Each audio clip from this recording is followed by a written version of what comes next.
Hello and welcome to your favorite travel show, that is Tourismus. I am your host Glenora Shipura and I'm excited to bring you quite an exciting show, starting off with the top stories from the industry, destinations that you must visit, and the trending topic. Do stick around for this and more.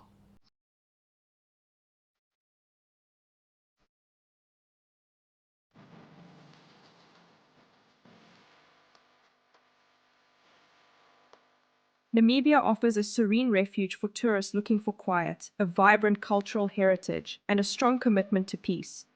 Time stands still in this enchanting land, where the rhythms of nature and the warmth of the African sun conspire to slow down the pace of life. Space. The Namib Desert is a haven for astronomers, with some of the brightest skies on the planet. Watch the sunset over towering dunes, and then gaze up at the star-filled night sky, feeling the vastness of the universe unfold before you. Peace. Serenity in a world gone mad. From the gentle rustle of the desert grasses to the soothing sounds of the Atlantic Ocean, every moment in this country is an opportunity to unwind and reconnect with nature. Take a leisurely drive through the rolling hills of the Khomas Hoogland, or stroll drive along the peaceful shores of Etosha Pan National Park and let your worries melt away. Time. A journey through ancient landscapes. Namibia's rich history and diverse cultures are waiting to be discovered.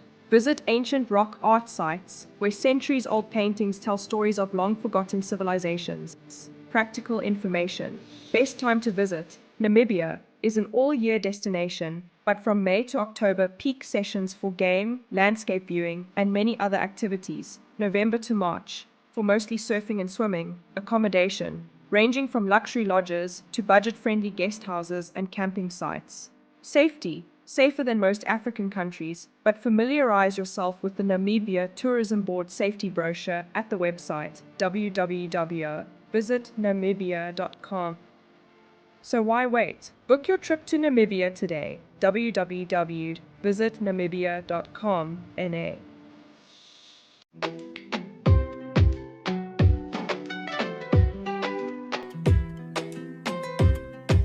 Starting us off in our top stories, Namibia is seeing a welcome drop in wildlife poaching, with rhino and elephant deaths declining significantly. A total of 40 rhinos were poached last year in Namibia, while 4 elephants were killed, marking a significant decline compared with previous years.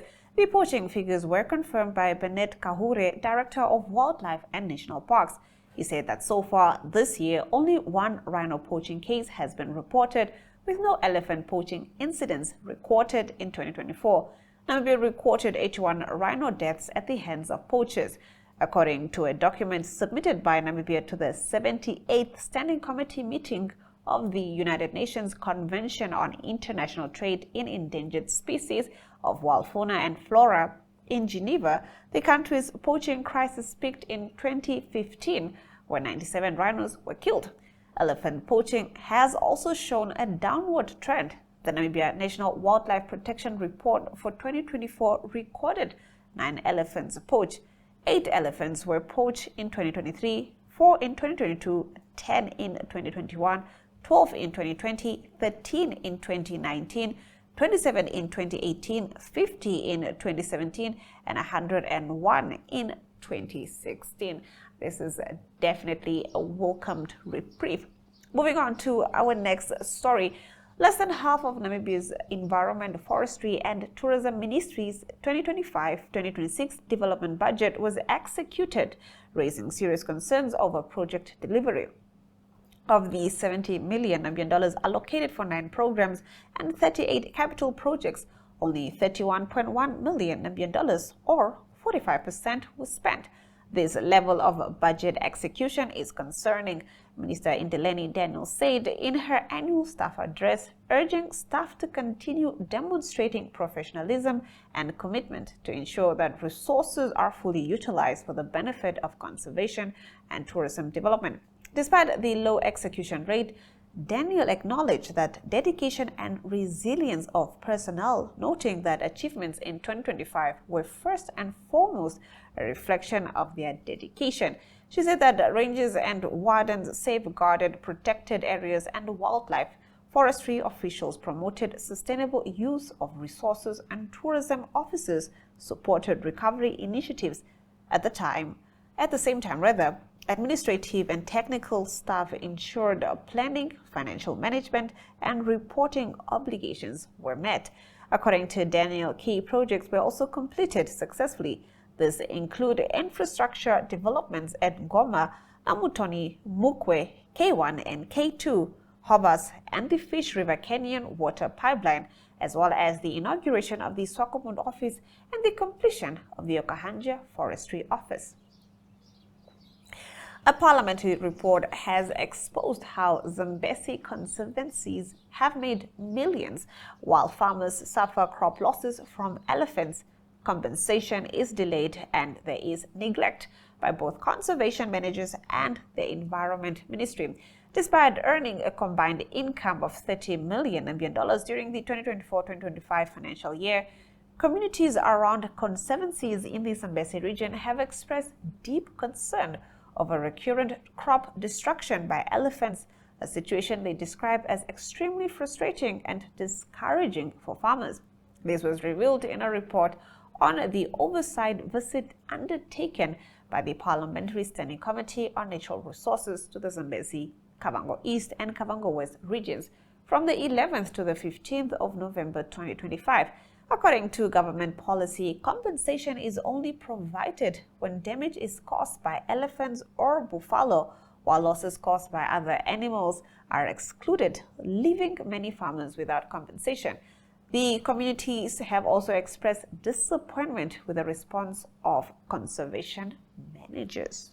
That wraps up our stories from the industry. On the other side of the break, we will be taking a look at destinations that you must visit.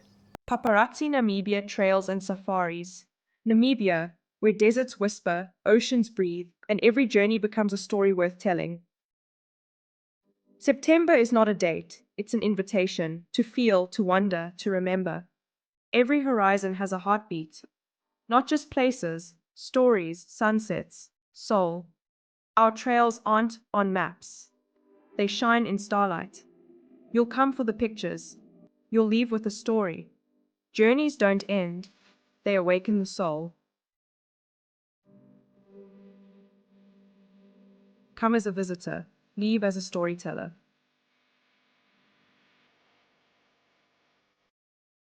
Biltong and Bites. A true taste of Namibia only at Biltong and Bites. Whether you're a tourist exploring our beautiful country or a local who loves authentic flavors, Biltong and Bites is a must-visit Namibian attraction. Award-winning biltong, drowers, processed beef products, ripened steaks, farm-fresh lamb, springbok pies, sourdough bread, biltong cakes, hampers, and more. All proudly Namibian. Quality and freshness guaranteed. It's what sets us apart. Taste Namibia. We vacuum seal for international travel and export purposes. Take home a piece of tradition. Visit our shop today or order via WhatsApp or email.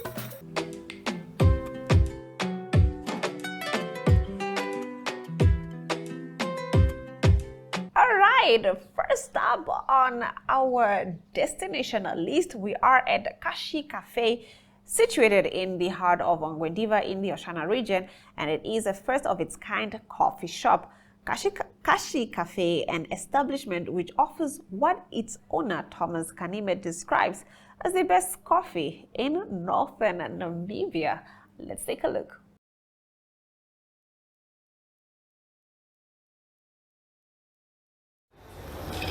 Welcome to Kaashi Cafe.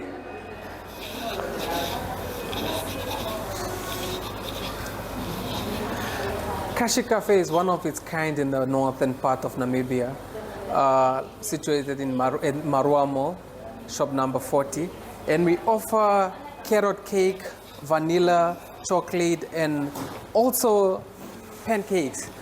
Kaashi Cafe also give out free Wi-Fi services, a spot where you can come with your laptop and just sit down and work. Let this place be your home environment or your office, your second office environment.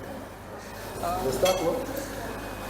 So our staff were trained from scratch from making coffee, making smoothies, and the presentation of food. So we offer free Wi-Fi, as I said, and Kaashi Cafe is one of its kind. When you come here, you feel at home. It's a place where you forget your problem when you enter this place. We offer also games such as chess, and yeah. The prices?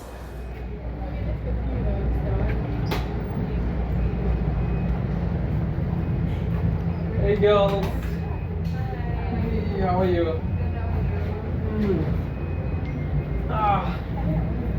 Yeah? Otherwise, how is Ongwediva? How is the heat? Okay. It's hot, but it's chill. And how is the place? How is the Kaashi Cafe? It's very nice, very welcoming, pleasant, service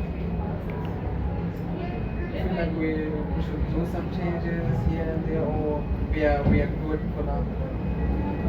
Are you sure? Yeah, you're good now. You guys are getting comfortable with this? Yes. Okay. Thank you guys for coming through.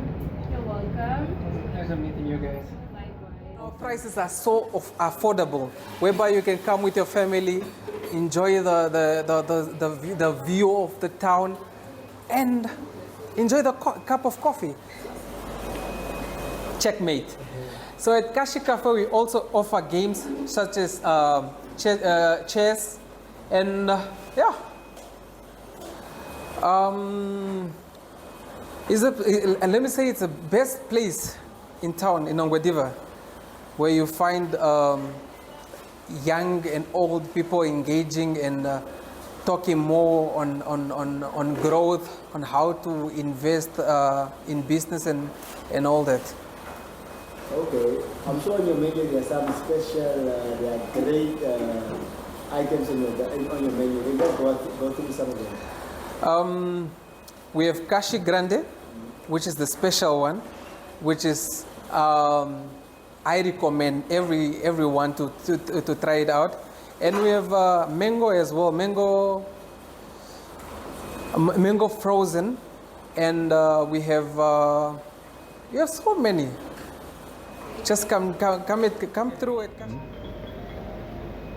This is our photo booth, and this is where normally girls come and pose and show off Kaashi Cafe. Yeah, okay.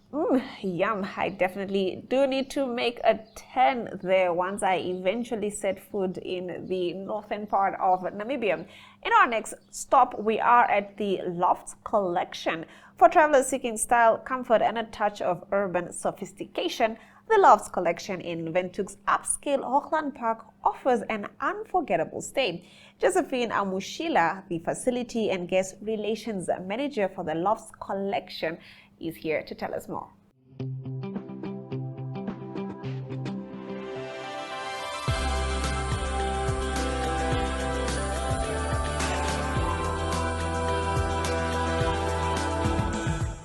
Hi, I am Josephine Amushila. I am the Facility and Guest Relations Manager for the Lofts Collection. I am so happy to have you here as I will take you around these lovely suites. This is the suite named Christian. It is a 3-bedroom house. It is spacious with a large kitchen that is filled with all the amenities that are needed for a home. This is one of the standard rooms within this 3-bedroom suite. It is really a lighter room. We've selected a white palette here, which is seen on your walls, and the cabinetry, which is glossy modern cabinetry that is used over all our suites. It is really a lovely suite. We receive the most lovely guests. They rave about the spacious layouts of the suites, the modern kitchens. They especially love the cleanliness of these suites, the homeliness of the suites, and how they were designed to make them feel like they're really at home, but in an elevated way. So that's secure parking. They love that. Fast Wi-Fi, comfortable bedding, and they enjoy all of that. The loft is a space that is curated for all sorts of travelers. If you are the kind of traveler that loves modern spaces, luxurious spaces, a space that is airy and beautifully designed, where you don't only have that beauty in how it's designed, you also have functionality. You have modern kitchens that are well equipped. It is a home away from home. We are located in peaceful and safe neighborhoods, also central neighborhoods that allow you to just have a short travel to town, where you can then also shop and enjoy the cafes in Windhoek. If you are that kind of traveler that enjoys modern luxury, book at the Lofts. We'll be happy to host you. To get to one of our suites, let's say the Lofts Prestige Suites in Academia, the closest landmark is the University of Namibia. So you get to UNAM, you turn left into Academia, extension 4, left again, and you will be in Kapelwa Kabajani Street, and there you will find the Lofts Prestige Suite. The Lofts Luxury Suites are located in Hockland Park. If you're coming from town, you will then drive into Hockland Park. That is, get to the spa Hockland Park. You will then keep it on your right whilst you are on the Kingfisher Road. You will maintain Kingfisher and eventually get the Fleming Street on your right again. In that street, you drive all the way up and all the way down, you will have the Lofts Luxury Suites on your right. There's a sign outside the premises that is visible and clear to you. Thank you so much, Tourismus, for gracing us with your presence. It has been a pleasure telling you all about the Lofts Collection. We will be happy for you to also, book us one day. Thank you.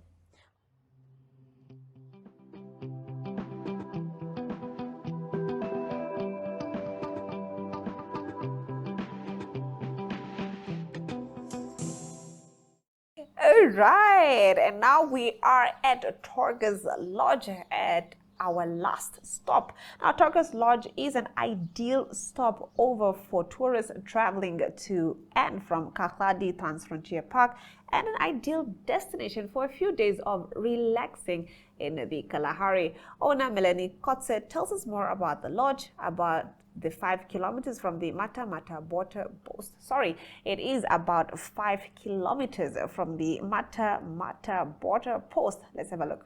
My name is Melanie Kotze. My husband, Manus, and I are the owners of Torgos Lodge. We are a truly unique lodge built in 2002 and situated in the south of Namibia, only 5 kilometers from the Mata Mata border post, which is the Namibian entry point into the Kalahari Transfrontier Park. You'll not find a more perfect place to escape and to make a visit into the Kalahari Park as a day visitor. When you've seen everything there is to see in the park, you can enjoy the restaurant and pool area to relax. We have a water hole in the dry Awab riverbed, and it is lighted at night for your game viewing pleasure. We have 10 luxury chalet accommodation units scattered among the camel thorn trees. There are 6 air-conditioned luxury stone chalets and 4 partly tented luxury chalets. During your stay, you can enjoy a really divine 3-course dinner. That can be confirmed in most of our reviews. We also offer lunches and breakfasts. We've recently added luxury campsites to our list of facilities. Our campsites have a barbecue area, running water and electricity lights, and plug points. Each campsite has its own ablution with hot water. And on top of your camping experience, there are game roaming freely between the campsites and the chalets. We also offer activities on our lodge property. A sundowner drive, which venture into the dunes, where you can spot animals like giraffe, oryx, eland, blue wildebeest, sable, and springbok, and much more. On top of a red dune, you will enjoy refreshments and watch the most beautiful sunsets. You can also take a walk in the veld from the lodge, either into the dunes or along the riverbed. Not to forget the abundance of our bird life. We have a vulture breeding area and a vulture restaurant. You can sit outdoors or on top of a dune in the evenings, look up and touch the stars. You will have to look far and wide for a clearer night sky. Last but not least, there's our farm stall, Sitsas, a mere 200 meters from the Mata Mata gate, where you can find the best free-range meat, sweet things, coffee, soft serve, gifts, and much more. It is a wild world out there. Come and relax with us. Thank you. All right, that is all the time that we have for you when it comes to the destination segment. But do not go away. On the other side of this, we are taking a look at the trending topic.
Getting into our To The Point segment, watch as the Environment and Tourism Minister Indileni Daniel addresses staff during her annual address, during which she said that delays in project deadlines at the ministry will not be tolerated.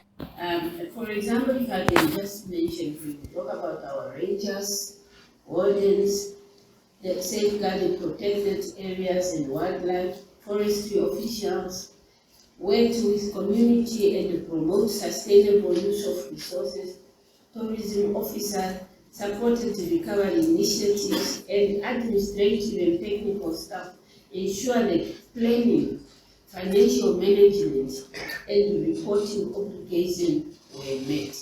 We are all having our own difficult situations, but if we target or we face our responsibilities with dedication, I'm sure the challenges that we face, and we bring them forth, they can be resolved. The ministry recognizes that much of this work was undertaken under resource constraints and increasing workload. Your resilience and professionalism ensured continuity of service delivery, upheld values of the Namibian public service. During the 2025-2026 financial year, the ministry was allocated developmental budget of 17 million across 9 programs and 38 capital projects or sub-programs. As at the reporting period, total expenditure amounted to 31.1 million. That in total represented only 45%, which is very concerning, and also appreciate those who manage to drive their capital projects. 45 is not good. In many things, if you were to university, you failed. So we failed as a ministry. Hopefully, let's hope we still have how many months? 2 more months. Let's hope what is not accounted here maybe are still programs that have been committed, and come 21st of March, we have, or maybe end of March, we have positive results to report. I want to thank those departments and directorates who recorded tangible progress in the capital project in Indileni. I had a chance to visit some of them, not all of them, some of them, and I want to thank you for this. Key projects completed during the period including infrastructure at Ngoma, Namtoni, Mukwe, K1 and K2, Hobas, and the Fish River Canyon water pipeline, as well as the inauguration of the Swakopmund office and the completion of the Okahanja Forestry office. Progress was also recorded on the tourist road upgrade project in Etosha. But with this one, we still have a lot still has to be done. Which is that the road is very critical for improving access to our tourist destination and supporting local economic activities. We're all aware that Etosha National Park is one of our flagships. When people talk about visiting Namibia, they do not want to leave this country without visiting Etosha National Park. Colleagues, please note that these investments, the government has made in this infrastructure or programs to strengthen our operation, whether it is accommodation to staff members, at least is to strengthen our operational capacities, improve working conditions for staff, and also to enhance the visitors' experience in our protected areas, thereby supporting tourism growth and conservation outcomes. Where implementation risks emerged, management intervened decisively if it was brought to our attention. If not, I'm sure staff have also applied the management intervention in that area. Program managers were required to refocus activities on priority output, improve coordination with procurement and finance units, and also strengthen internal monitoring and reporting. These interventions contributed to improved execution rates, clear accountability, and better alignment between planned activities and available resources. And with that, we've come to the end of the show. Thank you for tuning in and catching up on all the travel news and adventure with your favorite travel show, that is Tourismus. From me, Glenna Rashipura, until next time.